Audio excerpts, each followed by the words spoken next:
Hello, welcome to the latest episode of Debrief, our video series that is aimed at designated brokers, managing brokers, and broker owners. Today we're going to talk a little bit about risk reduction, right? And I have two great guests who are going to help us talk a little bit about risk reduction, what they're seeing, some trends, and maybe some things to talk about at your next office meeting. So we have Bobby Petrone Chipman sitting here. Bobby is a principal managing broker. John L. Scott is a professional standards committee member, certified code of ethics instructor. Thank you for being here. Thank you. We have Michael Orbino. Michael is a managing broker at Compass and is the chair of the NAR Professional Standards Forum. So you both have a really unique view of risk reduction, code of ethics. Thank you both for being here. Yeah, thank you for having us. So, Michael, why don't you talk? Let's just do a quick history of the Code of Ethics. Sure. I think one of the most exciting things about the Code of Ethics is it really is, the National Association has talked about that's who we are as a branding campaign, but the Code of Ethics really truly is that. It's really our founding document.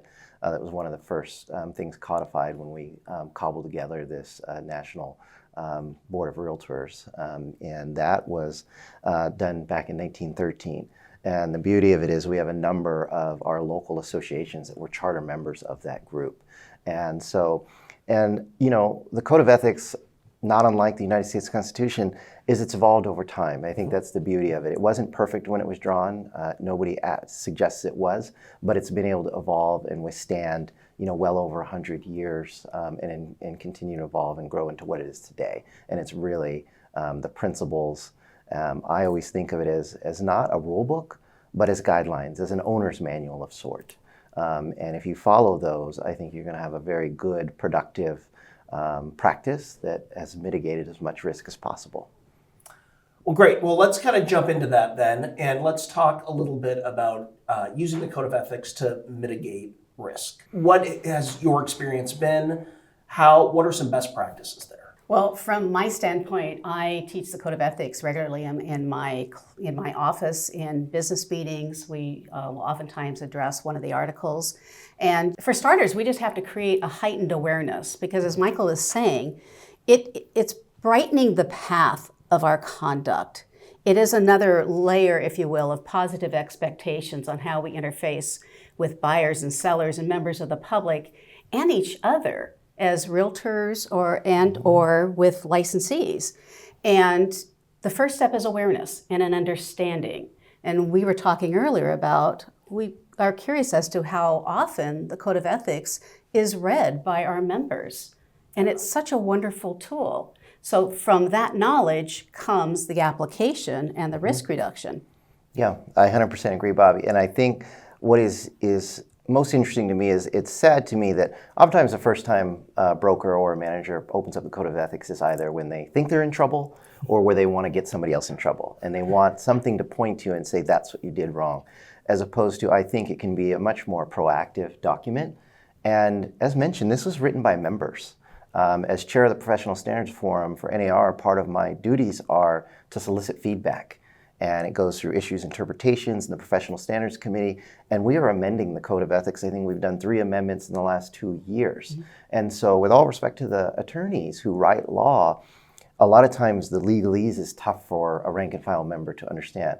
Whereas the Code of Ethics is not a legal document. It is an aspirational document written by other members. So it reads really easy. And I would say, especially as if I was in the position to onboard new brokers, I would say this is what you should read. I'm tasked with reading it a lot because I'm around experts who know it cold, and so I have to read it often. And it's not because I'm trying to get somebody in trouble or I'm in trouble. I use it as almost a guideline on how to behave. And I think if your brokers are regularly checking in with the Code of Ethics, a lot of the issues and problems happen that would otherwise happen will not happen. And that's how you mitigate the risk. Because in my experience, a lot of it is not nefarious. A lot of the conflicts in our business are unintentional. Yeah. Correct. And built on misunderstandings and different levels of experience. In most sports, you play with people in your own kind of weight class or skill level. Whereas in brokerage, you can have somebody who's been in for 2 weeks working with somebody that's been in for 20 years. So you cannot assume that they have the same level of knowledge or practice. And so reading that again, I think helps that. I really like what you say about the aspirational piece, because the preamble was actually taken from 4 articles that were removed, because it is aspirational, not necessarily enforceable as the articles are. But it talks about patriotic duty. It talks about having the relationships established in writing. It's lovely, and it talks about do unto others as you would have done unto you. I think that's such a beautiful element of it, and what it is that we get to do every day. So let's talk a little bit about some trends that we're seeing. So you both, you teach code of ethics, you're hearing, you're seeing complaints. So what are we seeing right now in the marketplace? What are some trends on complaints that we're seeing? Yeah, I think anytime you have an economic or market shift, the potential for conflict increases exponentially. You know, we've gone through many years of basically taking out almost every contingency to make offers work. So they were what we would, colloquially call clean offers, but they've missed a lot. And so the muscle memory and the stretching of experienced brokers, as well as the new learning of less experienced brokers, is happening real time. And that is an environment that is rife for conflict, misunderstanding, and accusations of unethical behavior. Sometimes it is absolutely unethical. Sometimes, again, like I said, I tend to be an optimist, and most people in our profession, particularly if they are realtors and they've held up their hand to be that, are trying their best. And so a lot of it is education and learning. And so I think that's where a lot of the conflict stems from, is how do we compete in a shrinking market where there are less transactions. We're back to historically low inventory. So when you're competing for the favor of a seller, how do you do that ethically and knowing that we're still in a competitive business? And I would say that's the biggest. They may not rise to the level of grievance committee and accusations at that level, but just in the day-to-day brokerage, when people come to me and they say, well, this broker said this about me and they didn't think I'd find out, that's the kind of stuff that I hear, and that can be very dangerous to your professional reputation. And so you may not ever, you could go a whole career without getting an ethics complaint against you, but once you have a reputation attached to you, that is very dangerous. And that's where I caution designated brokers and managing brokers not to just be satisfied that there's no formal complaints. They need to understand the reputations that are being created for their brokers. You know, as somebody who sits many hearing panels Yes. and has the opportunity to chair many of those panels, Article 1 seems to almost always come up. And the summary of Article 1 is to treat all parties honestly. And whether that's how to sculpt an offer, as you're referencing, coming out of the market that we've been in, where brokers are saying, you need to waive this, you need to not add that, I don't feel confident that we've been taking the time to explain to buyers and sellers the pros and the cons. I think that we are a resource and that we give all information, which to me falls under treating all parties honestly, all information so that informed decisions are being made. I think that's been a critical piece that's been missing, and I think that that is risk reduction in its own right there. If people really understood what it was that they were signing, what it was that they were committing themselves to, I think that we would see fewer complaints. Absolutely, I 100% and wholeheartedly agree with that. So we were talking earlier, and Michael, I think you said if you've made it to a hearing, you've already lost. Can you talk a little bit about that and that sentiment? Yeah, I think, we all have it. I have it it's kind of in our DNA that we want to be heard and we want to have our day in court, so be it, to show everybody in the world that, we were right and this other party was wrong. But in my experience, it rarely plays out like that. Because everything is open to interpretation, and what a group of your peers hearing it, told as a story may or may not agree with how you approached it. And so I think, again, my hope is not to prevail in any type of hearing or grievance situation. My hope is never to end up there, right? And again, and to me, that is understanding the code of ethics so you can, if you have to rely on it because something went bad, that's helpful. But better off if you rely on it to avoid the situations and the traps in the first place, whether they be intentional or unintentional. You should know when you're doing something wrong. And it's going to not feel good to most people. Your tingling senses say, hey, I should probably do this a better way. And that only comes from knowledge. It's not, this is a complicated business that has a lot of legal elements to it. You should not, I think sometimes people confuse the code of ethics and I'm an ethical person. Well, part of your job, and as the great Annie Fitzsimmons reminds us often, the statute requires us we are held to the reasonable skill and care of a practicing attorney. That's heavy weight. As a pre-law student, that I've never particularly liked that.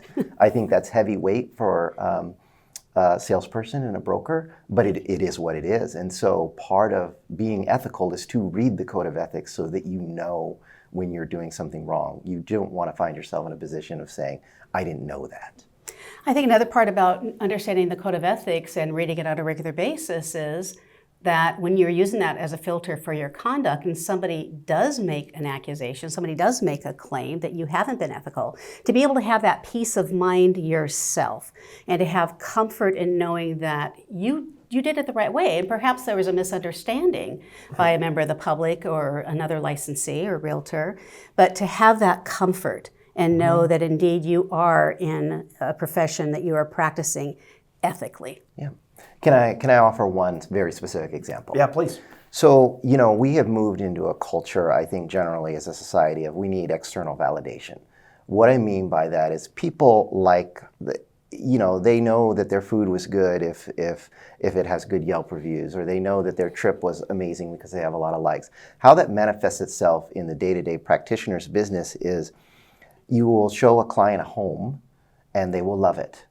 But their first question is, are there any other offers? Is there an offer review period? It's very difficult, I think, for some people to move forward without having the external validation. So a very common practice is we'll get a call or we'll be doing feedback, and I hear others complain about it, and they will say, hey, if you get another offer, will you call? Let me know. And the thinking there is, well, then I can tell my client and maybe bring you another offer. And they may think that's very clear. I will tell you, as somebody who studies the code and just as a general practice, I always say that no promises. That will be up to the seller. Because the seller may or may not want to solicit multiple offers. And that may seem silly to people. Why wouldn't you want more offers? Well, if they've been on the market for a while, they may not want to do that, or they may not want to threaten, or they see it as a sense of fair play, of respecting the first offer that comes in. And I will immediately always answer that with no promises. If you are ready to write, please do so. Time is of the essence. But I will always ask the seller, do you want me to call back the folks that have asked to be called back, or do you want to just move forward? But I will tell you, by doing that simple gesture of being honest and saying no promises, it's up to the seller, I can't tell you how many brokers have said, thank you for telling me that.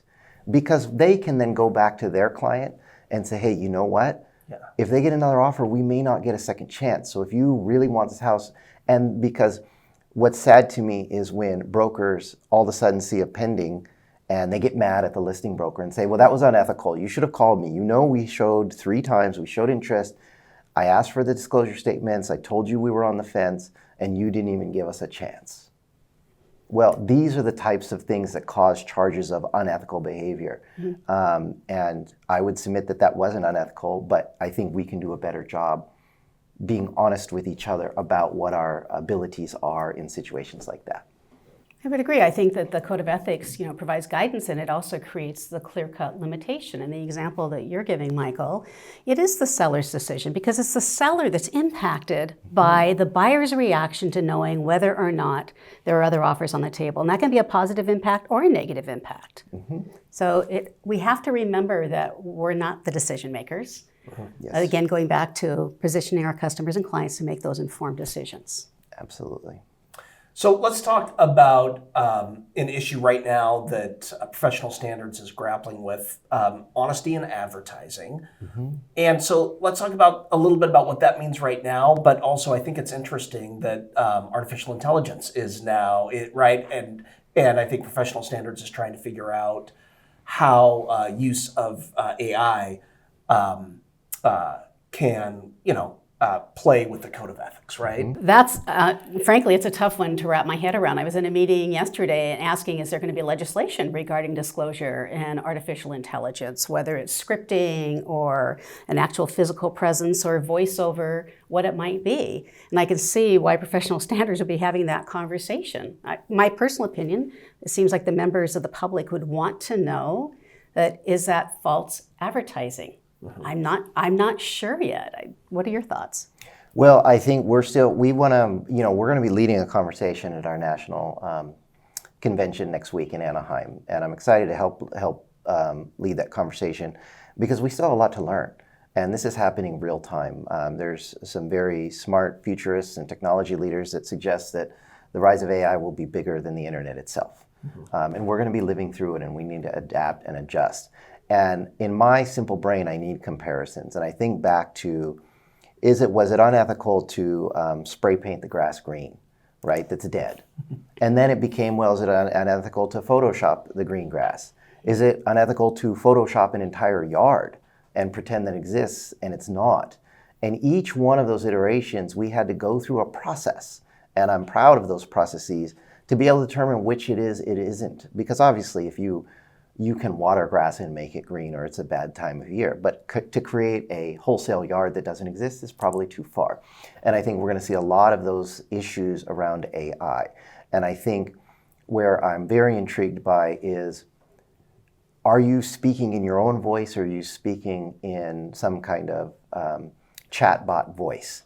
And will it matter? If, for instance, if I say, hey, ChatGPT, which will likely probably be outdated in a year, but today, that's the thing, and it'll be interesting if somebody watches this a decade from now and they say, wow, that was a thing like America Online.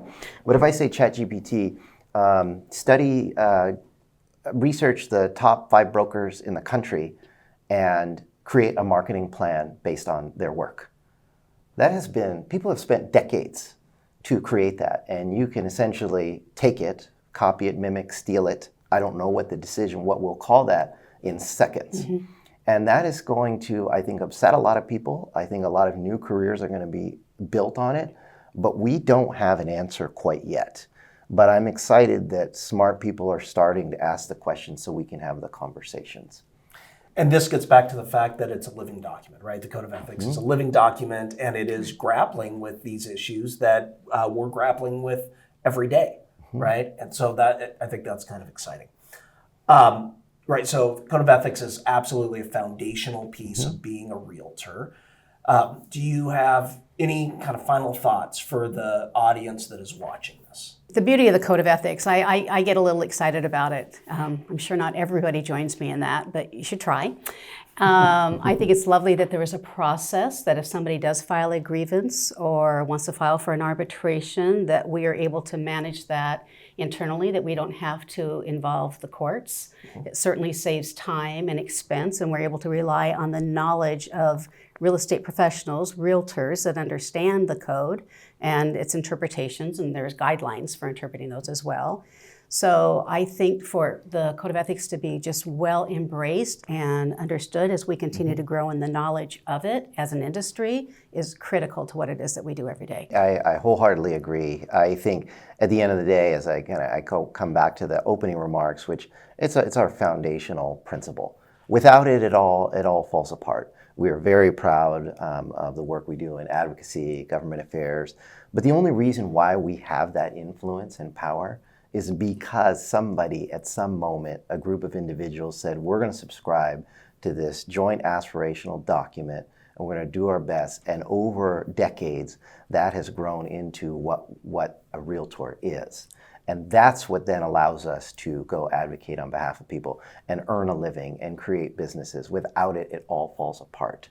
And so I truly believe that. It may sound a little dramatic, but I truly do believe that. And I hope that, if you haven't looked at the Code of Ethics that way and you've just seen it as kind of an old, dusty old rule book, please reconsider it, open it up and read it left to right as if it were a book, because it takes about 7 minutes to read. It's not that long. Even a slow reader is 10 minutes maybe. It really does differentiate who we are. Yeah, absolutely. Yeah. Okay. Good. We have resources on the debrief page to help brokers, designated brokers, and managing brokers dig in a little bit on code of ethics and all the other topics that we're talking about. And If I may just add one thing in closing, today as we sit here is the observed Veterans Day, and I just want to spend a special shout out to all of our members and managers and owners and anybody watching who has served their country. Thank you for your service. as you have, thank you for your service, Michael. Thank you. All right. Michael, Bobby, thank you for joining us today on this episode of Debrief. For those of you watching, I would encourage you to go to warealtor.org and explore all of the resources we have there for our members. Thank you for being a member of Washington Realtors.